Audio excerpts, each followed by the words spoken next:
죽지 않아요. 죽지 않아요. 부처님 따르는 보살은 죽지 않아요. 이 글은 파리사학교 김재용 법사 불교 인생 60년 불사의 현장을 열어가는 체험적 레포터입니다. 점차 깊어지는 회의. 참선 이것이 불교일까? 이것이 깨달음의 길일까? 주제로 31번째 시간을 갖겠습니다. 이 먹고 부처를 찾았어. 마음을 찾았어. 본래 청정심을 찾았어. 나를 찾았어. 자기를 찾았어. 깨달음을 찾았어. 해탈을 찾았어. 안고 또 앉는다. 화두를 들고 들숨 날숨 안고 또 앉는다. 하루, 한 달, 1년, 2년 나는 점차 회의에 빠져들었다. 깊은 오문 앞에 마주 섰다. 과연 이것이 불교일까? 과연 이것이 부처님의 가르침일까? 명상, 참선, 과연 이것이 바른 깨달음의 길일까? 이렇게 해서 한소식하면 과연 이것으로 이 세상의 고통 구제할 수 있을까?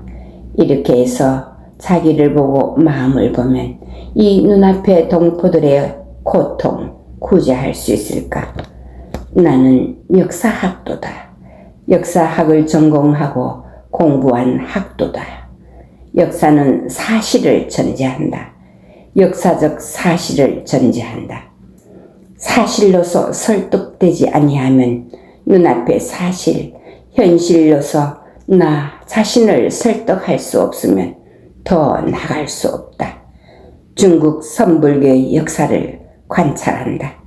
달마, 홍인, 해능, 도일, 회약, 수많은 조사, 선사들이 등장한다.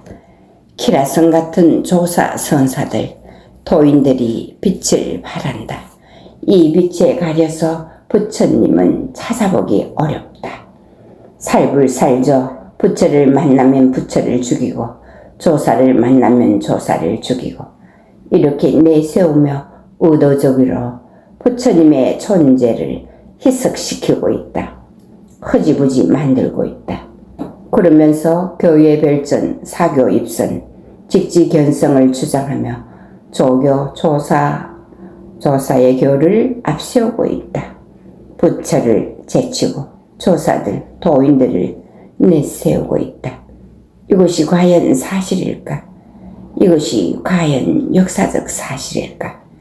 중국의 조사, 선사들이 부처님보다 더 뛰어난 존재들일까? 그 뛰어난 조사, 선사들, 도인들이 중국 사회를 어떻게 바꿨는가?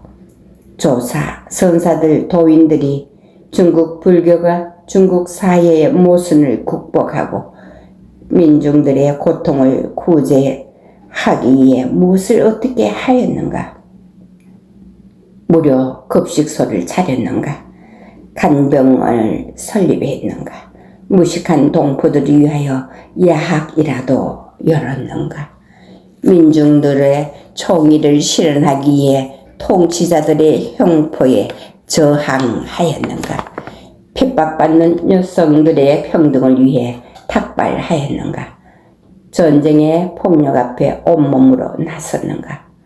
눈앞에서 죽어가는 동포들 살리는 일 아니하고 외로운 사람들 손잡아 주지 못하면서 자기 찾고 마음 찾고 주인공 찾고 자기 만족에 빠지는 것 아닐까?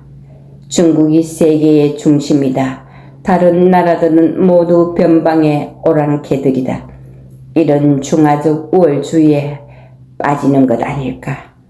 인도도 안중에 없고 부처도 안중에 없고 중국의 조사 선사들이 제일이다. 이런 대국적 자만에 빠지는 것 아닐까? 지금 한국 불교는 조사 선사 찾으면서 이러한 불교적 사대주의에 빠져 깨어날 줄 모르고 지금도 여전히 흉내내고 있는 것 아닐까? 자선, 참선, 명상, 이빠사나, 사마타 이것이 과연 인류 구원의 보편적 길일까?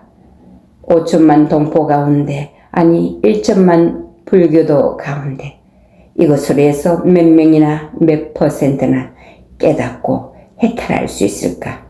정신적 불안, 육체적 고통, 사회적 모순과 불의, 폭력, 차별, 진영논리 양극화, 전쟁과 살육의 공포, 기후 문제. 몇 명이나 이 중첩된 고통에서 벗어날 수 있을까? 1%, 10만원 될까?